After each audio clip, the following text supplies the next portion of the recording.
Okay, it looks like we are live streaming. I'm just going to keep my eye on the live streaming here. Sometimes there's a little bit of a lag.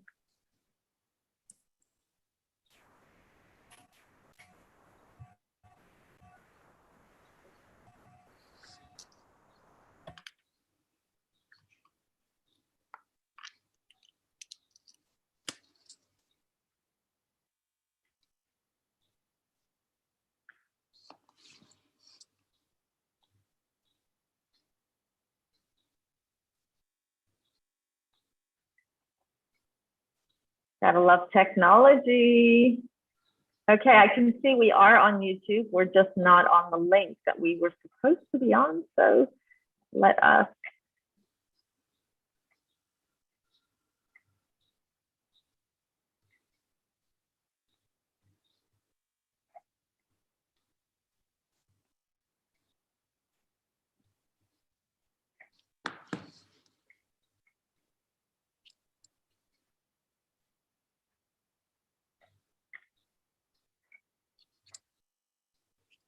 Okay, here we are. Technology is not our friend this morning, but that's not going to stop us from having an incredible conversation. Welcome, everybody. This is our very first episode of Let's Talk Careers Education and the Youth. My name is Maria Vitoratos, and I'm the Dubai English Speaking College resident careers coach. I'm also the founder of the UAE Careers Community, and together we are collaborating with Curtin University Dubai and Elias El-Sou, Manisha Advani, and Daniel Adkins, who are here to join us and talk about careers in the industries and how we can be preparing the youth for their future and aspired careers. I am wearing a mask because I do have students here in the office with me. So in order to keep everyone safe, I will keep my mask on until the students are, when the students leave the office, I shall remove the mask. Daniel, Elias, and Manisha are safely at home or in their office, and that's why they're not wearing a mask. Today, I am welcoming three incredible guests. We are going to begin in no particular order. Manisha Advani is a health and food entrepreneur. Having taken the corporate route, she has brought her learnings from experience and her extensive studies in Switzerland, Pennsylvania, and Boston. Being the founder and chief Soul Santé Cafe, where every dish is calorie counted and macro forward catering to her clientele, which are yogis, fitness professionals, vegans, and others. Coming from an entrepreneurial upbringing and having grown up in Dubai allows her to take her family legacy forward in an unconventional way. Welcome, Manisha. It's so great to have you with us today. Moving on to our next guest, Daniel Adkins has worked for 20 years in the IT industry, performing work for companies including IBM, Dell, Clorox, Philips, Visa, Hershey's, and Coca-Cola. As a process improvement expert and project manager, Dan implemented a number of major process and system upgrades and served as a CIO and CEO. After retiring from the IT industry, Dan joined the academy and has taught at both the undergraduate and postgraduate level in business and IT. In his 13 years in education, Dan has served for 6 years as the academic director of an international branch campus of a top 400 Australian university and is currently the group CEO of Transnational Academic Group, which operates international branch campuses of top 200 universities in the Middle East and Africa. Welcome, Dan. It's so great to have you with us today. And our final guest is Elias El-Sou. Elias is a cluster director of sales, managing 5 different hotels in Dubai. Elias has 10 years of experience in the tourism and hospitality industry and has worked in different locations, departments, and brands. Alongside his role, Elias is a passionate entrepreneur that enjoys supporting new ideas and startup ventures. Also, he loves experiential hiking when he can discover new destinations and hidden gems. It is so great to have the three of you with us today. I feel completely honored and very, very excited to be having this conversation. So many things I want to ask you. I thought, let's start right at the beginning. And I'd like to go around the table and ask you the question, that is probably the question that triggers many of the conversations that I have with the youth is, are we going to be signing up for a career to pay the bills, or do we sign up for a career that we genuinely will enjoy doing? So what do you like best about your career, about the job that you're working at? And of course, we always want to keep things as real and raw and honest as possible. Tell us about some of the challenges that you face, even though you enjoy the work that you do. Elias, let's start with you. You travel around the world, you work for incredible hotels.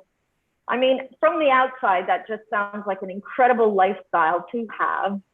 Would you say that you are still thriving in that enjoyment of your career? And what are some of the challenges? Hello, good morning. Thank you so much, Maria, for giving us this opportunity today. To be honest, when you think about hospitality, it's all about passion. As a hotelier, yeah, we look like we have a great lifestyle, and if you are passionate about what you do, you will definitely enjoy it and you will succeed at it. Because here we are talking in front of youth and people who are looking for their career and to develop their career. I would say we are not the best paid industry in the world.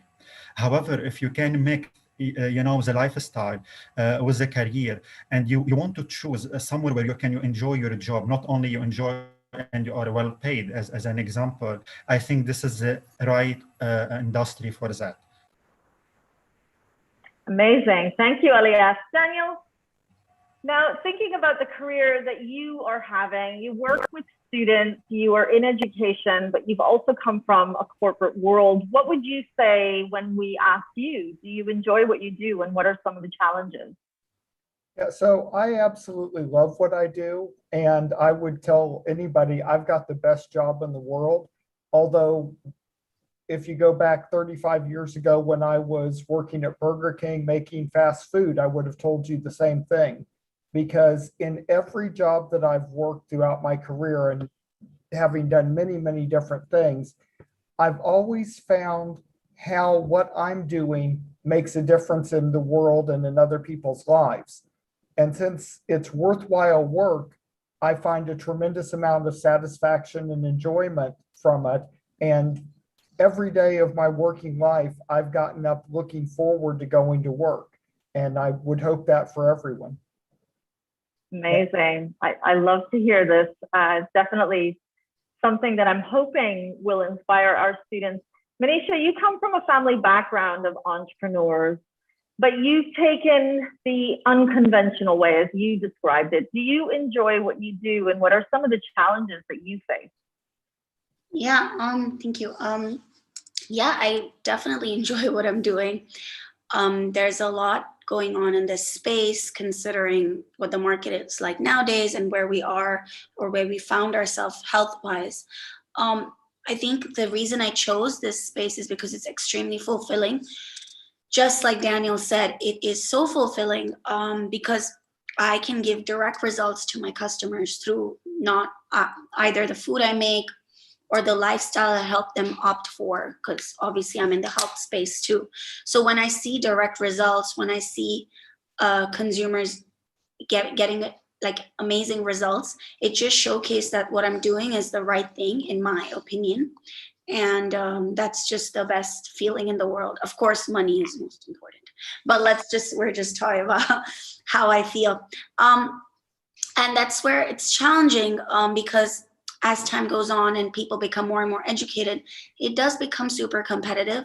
So you really, just like in any business, you really have to stay on top of mind. But other than that, I think it is being able to relay my vision to either my employees or my colleagues. I mean, all three of us being super passionate, as I heard Elias say, like he's passionate about it. And when you're passionate, it just comes naturally for you.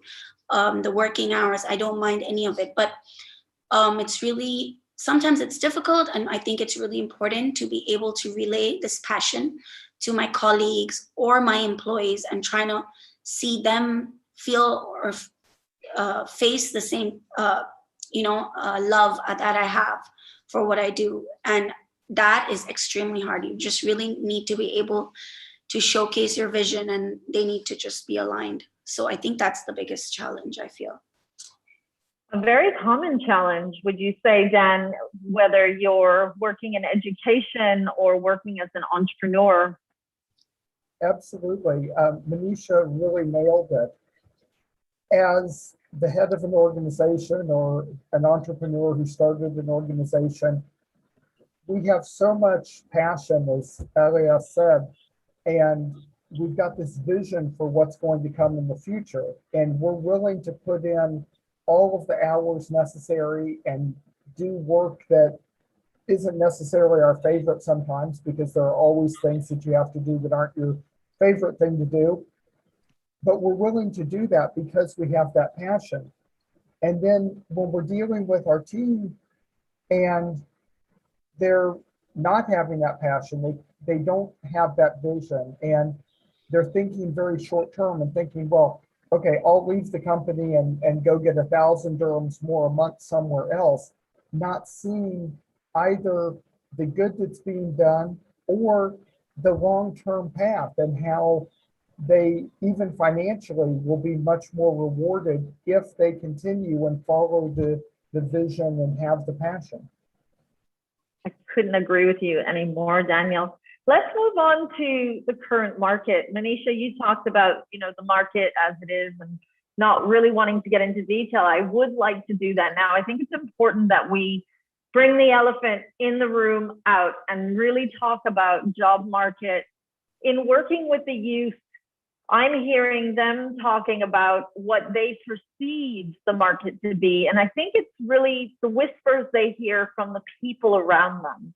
So in looking at the three different types of industry focuses that we have here in front of us today, from business, entrepreneurship, in food and in hospitality, I mean, across the board, we've all been hit incredibly hard through this pandemic. Some countries are struggling even more than others. And some are just trying to make it through to the other side. Elias, I know that your industry has been hit extremely hard. Tourism it probably was the first industry to be hit as hard, and the rest of us kind of watching. It felt really surreal to see it. And here you are today. How has the pandemic affected the job market in your industry? And what is the message you want young people to really pay attention to if they are considering this type of industry? Look, I believe the pandemic changed our industry forever. And as long as it continues, it will keep it changing more and more. If few things that we thought it's temporary, it looks like it's gonna long for and last for quite a long time. I mean, the key change that we saw in the beginning is that we were not be able to work with the pandemic. We had to close. And I believe if you live in a city like Dubai, you have seen that a lot of hotels are closed for a long time. And then when we reopened, we had to adjust a lot of strategies. We started hearing about a lot of things. One of them is a staycation and domestic travel.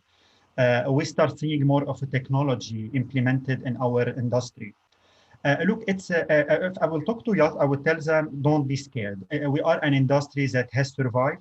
It's an industry of thousands of years. Yeah, maybe we saw hotel more in the last 100 years, we're growing as a corporate and chains, and the brands. But that has been always a service that existed. And here again, I will extend not only hospitality, but also food industry and other services like airlines. What is very important for young generation is to, if they are passionate about hospitality, like I am as an example, we shouldn't limit ourselves to study hospitality only. We should, develop more our knowledge about technology. We should learn more about a lot of new things that we see it around us in the world, because even hospitality gonna change forever. And I am seeing it now, and I will see it more in the next few years, that we will have more technology going on there. Amazing. Thank you, Elias. And I like that you're not dissuading them from keeping on going. Do you, I mean, being in the industry, do you see a light at the end of the tunnel, or are we just hoping there's a light at the end of the tunnel? No, no, I see it. I see it. I see it. I saw myself, developing myself over the past 1, 2 years during the pandemic. When I had time, I was studying a lot about IT and finance. I was studying more about entrepreneurship. I felt we need now entrepreneurial spirit inside the hospitality itself. Even if you are an employee, you need to have this spirit and you need to show it to your colleague. You need to show the vision that Manisha and Daniel was talking about. And the key thing there, which I use, it was communication. We needed to really enhance this communication between each other as a team and with our guests, with other people. No, no, sure, there is a light at the end. And to be honest, I see that hospitality in the next few years, it's gonna shine again like before. Because yes, people now tend to be, isolate themselves. But I found that naturally, and I was surprised to see it, and this is off, the subject a little bit. We are genuinely people who like to socialize. We like to travel. We like to go out. Yeah, now we realize it was a luxury kind of because now we cannot do it easily.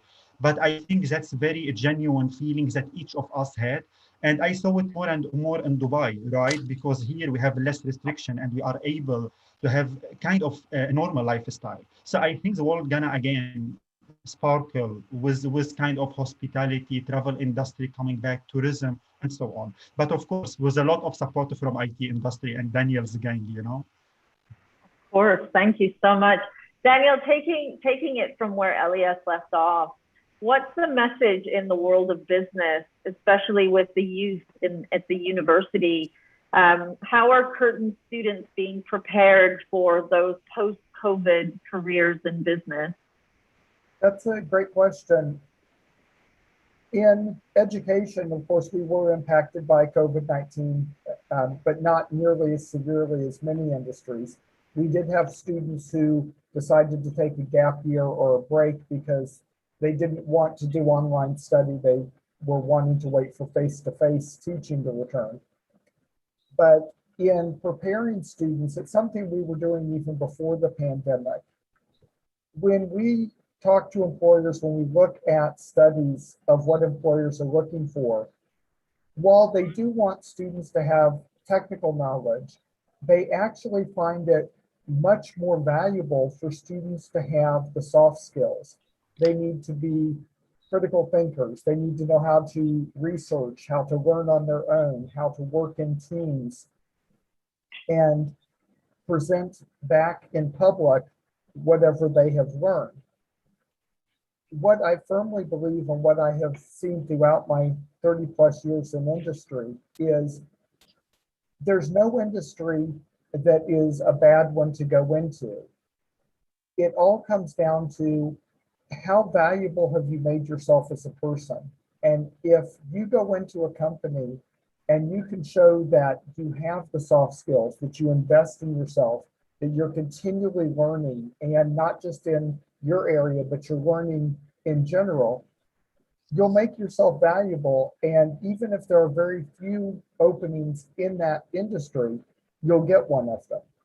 Where other industries, even though they have a lot of openings, if you haven't done that, if you've scraped through secondary school or to university doing the absolute minimum required to pass, employers will see that. And even in an industry with a lot of jobs, you'll struggle. Really interesting. Thank you, Daniel. Manisha, moving it over to your sector, at the beginning of the pandemic, I think health and food was really hit incredibly hard, and entrepreneurs were hit so hard because of the restrictions. I know here in the UAE and across the world, suddenly the service that you provided was a luxury.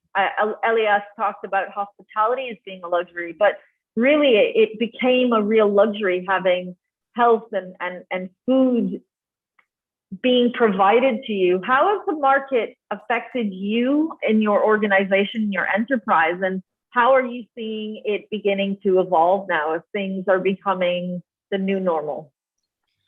Well, I think when, Elias just said, that people really value such things more now because they're a luxury, and they realize that all of these things that they had control over before that they don't anymore. Obviously, the pandemic is related to everyone's health primarily. So what I want to say is that there are a lot of like, well, at first you had to manage restrictions, and then I think we're lucky enough to be in Dubai, where the government has been super supportive, and I don't think any restaurant was closed for more than one day, which is really amazing. And when people around the world hear that, they're appalled that, you know, we weren't closed for more than one day, essentially. And a new industry popped up just in terms of more digitalization, having the food, your favorite food, or like everything was in the comfort of your home instead of you having to step out. So you really, there was more mini industries popping up in a large industry, which is hospitality, F&B, or even health for that matter. Instead of people going to gyms, people were doing online sessions. That's a completely new industry that people weren't tapping into as much before. So I personally think it became more competitive, if anything. Obviously, it gave me new avenues of revenue as an entrepreneur, but it also became super competitive. Every single person now is trying to do the same thing that you're doing. So all entrepreneurs think on their feet. Respect to all of them, and that's how you share knowledge. And but the really cool part was that you come together as a community, and I think there's a lot of scope. If some jobs have been cut out because of digitalization, there's so many more new ones that have popped up that we didn't think of before, you know. So from like delivery services to curated events that are online, like someone gifted us a mixology class online, and everything was done online, and it was super interactive, you know, and this was not done before. So I was interacting with someone from New York and a world-renowned chef, but this, we didn't think of this before, you know. So there are a lot of new avenues of revenue. It's become super competitive, and I think what it teaches you as an entrepreneur is to keep evolving. So that's definitely where like the market is going towards, where you really have to include digitalization, but at the same time you have to re-educate and educate yourself again and again, and really use the knowledge, like Daniel said, really use the knowledge that has been presented to you. Yeah, that's where I think it's going. I completely agree. I think the pandemic really pushed us forward to see opportunities, because there was no other option, really. There was the other option was, what do we do? So we had to. I remember before the pandemic, months and months before, we would hear a lot of talks to the youth talking about the future of careers. Suddenly in March, we were living the future. And, you know, even a service like the service that we provide at Dubai English Speaking College with our career service suddenly went from a 100% in person to 100% digital online. And it was like a switch that we had to flip in order to keep the service going. Would you say that your typical day today, Elias, I heard you saying that, you know, before we thought it would, things would kind of become what they used to be, but now we think it's going to last longer. I know in past talks, I've heard Dan talking about, you know, we're never going to go back to what it used to be. We're going to have what it is and recreate the new part of what it will be. So I believe that digital is not going anywhere. Anyone that hasn't got on that train of the digital way is really going to find themselves left behind. Would you say that your everyday today, Elias, is predominantly digital, or at least much, much more than it was before? Yes, it is. It is. And it's a little bit funny because as part of my job, it's a lot of strategies and working across different hotels, different locations, different brand. I see myself spending almost the first half of my day back-to-back calls, a lot of virtual calls, a lot of webinar with my team, with the team that I used to sit around the table. Now we do virtual call every day to discuss day-to-day, you know, tasks and what they have to do. Coming from sales background and working still in sales, we to meet our clients every day, right? You spend almost 5-6 hours outside on the road having meetings. Now it's all over. You will have a webinar with them, you will have calls, some virtual meetings.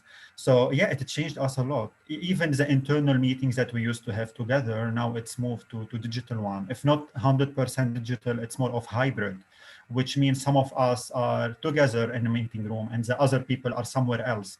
So yeah, it definitely changed. And this is now the new pattern of a day-to-day tasks for us. Would you say that the world has become a much smaller place because of our digital connection? Suddenly we're all at the touch of a finger on a webinar. So normal now for us to be doing that. Well, it is. It make it easier even for us to communicate, by the way. Before you used to, yani, if we talk really a lot of details when it comes to sales job, you used to spend a lot of time traveling, but this is part of your day. So in fact, now your productivity has increased. If I look at myself and my targets in the past year, I would say that there is some targets that I could increase by 30-40% because now I could do things more digital.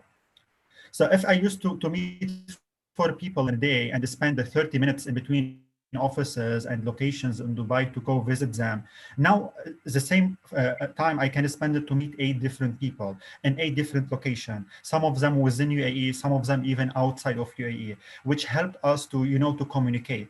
What before wasn't easy, that before people expect you to come and see them face to face. Today, nobody expects that. Before people wanted to keep a lot of time. So, if they want to arrange meeting with you, they will make sure they have a whole 1 hour, which was difficult for a lot of,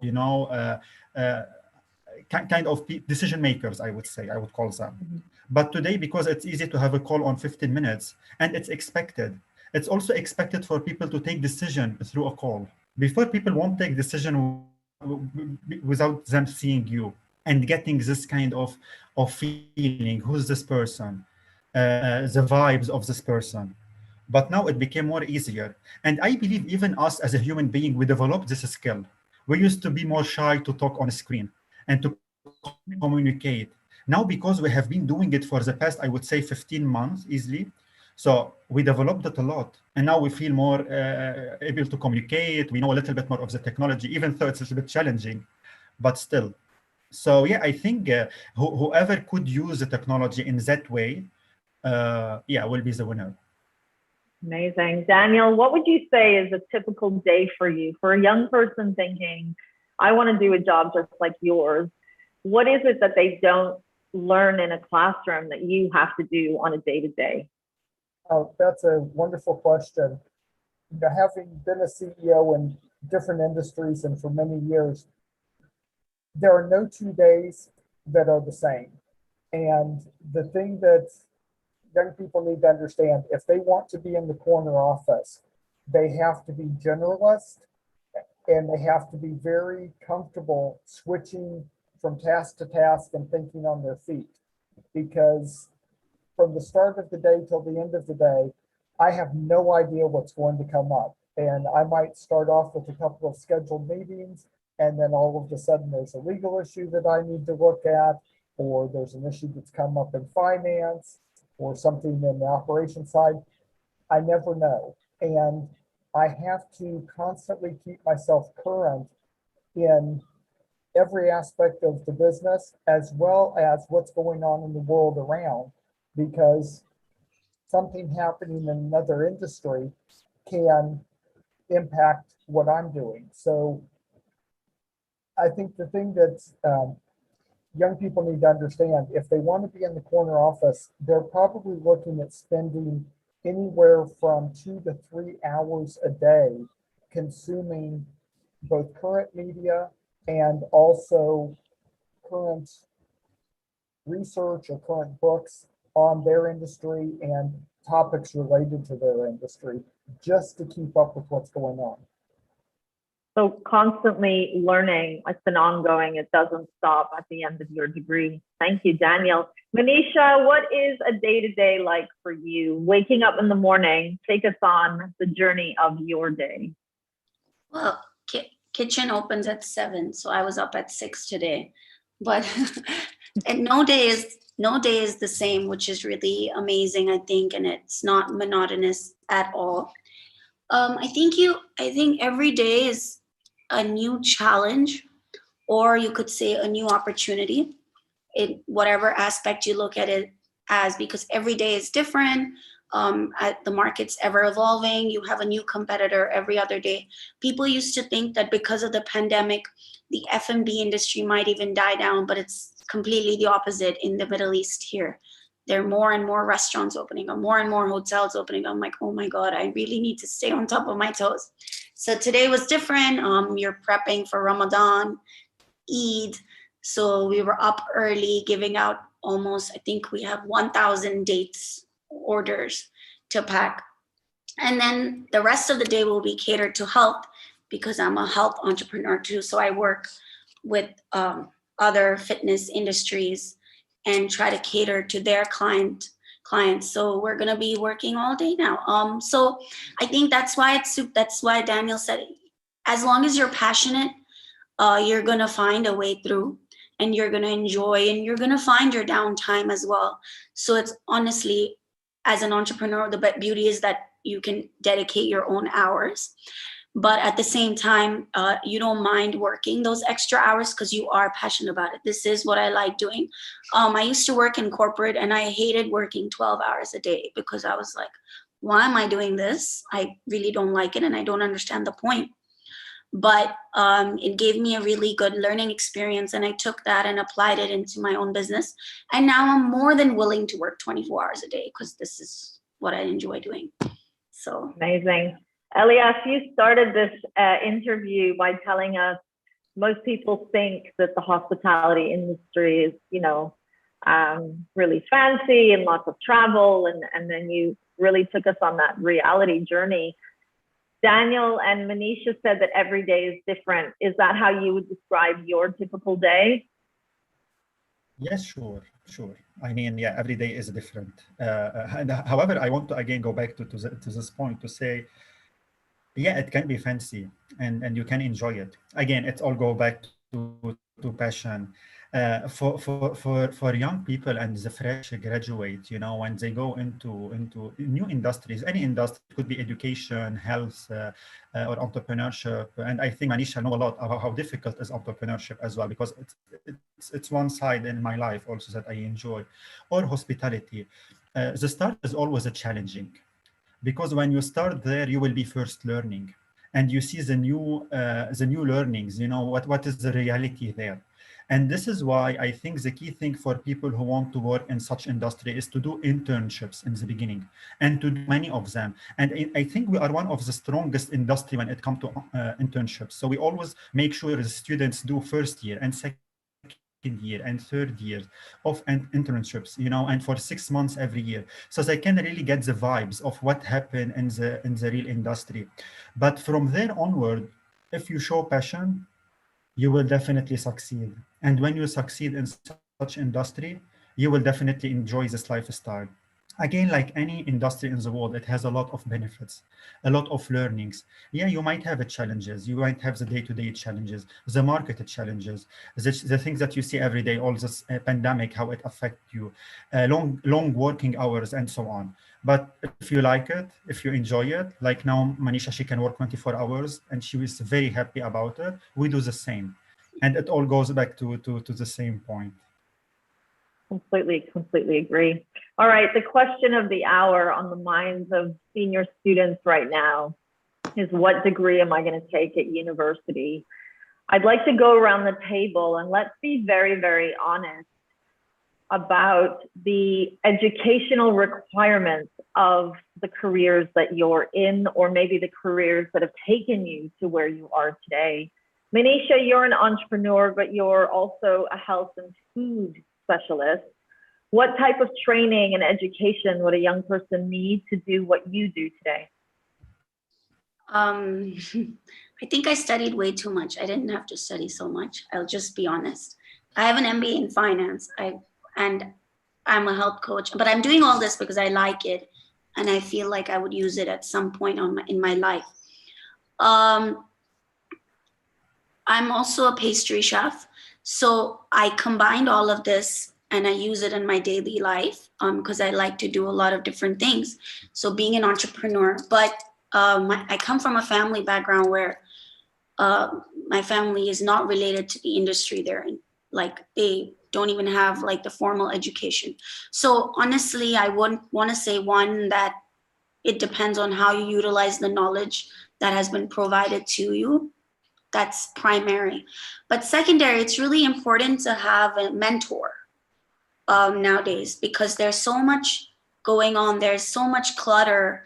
I think 20 years back when our parents or our elders or someone only a couple of years older than us had to choose a career, it was super straightforward. But now there's just so much going on, and careers aren't straightforward anymore. There's no straight path unless it's like you have to study medicine, then you have to be a doctor, you know?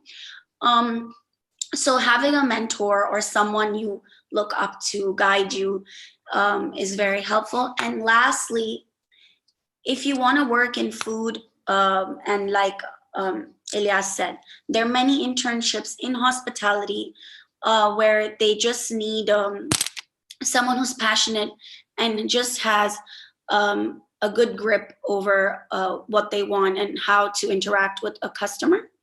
A basic business degree will work in hospitality or the industry I'm in, or any startup that you want to work with. They will require a basic business degree. If you want to work in marketing, then that's completely different. But as an entrepreneur, it doesn't really matter what you end up doing. It really matters what knowledge you use or how you network or what your mentor has guided you towards. So it's kind of straightforward, but not really. I don't even know half the time if I'm using all my skills or if I need more, in fact. So Thank you. even I think that I should be studying more, but that's a late topic to discover later, you know? So thank you, Manisha. Yeah, thank you. Daniel, that kind of picks up what you were saying. Still, as a CEO, you're still learning, you're still training. So for a young person wanting to become a CEO, what type of education or what type of training, learning should they be paying attention to? Okay.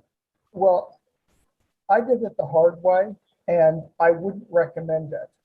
I started in the IT industry straight out of high school and worked my way up step by step just by working a ridiculous amount of hours and learning from the person doing the next job, like Manisha said, kind of getting mentorship along the way. And then I finally, after I was about 8 years in, went back and got my MBA. And an MBA is a good degree to move into a CEO's position. In fact, it's almost considered de rigueur in a lot of industries. I would recommend that students do go to university, get an undergraduate degree in an area that they feel passionate about.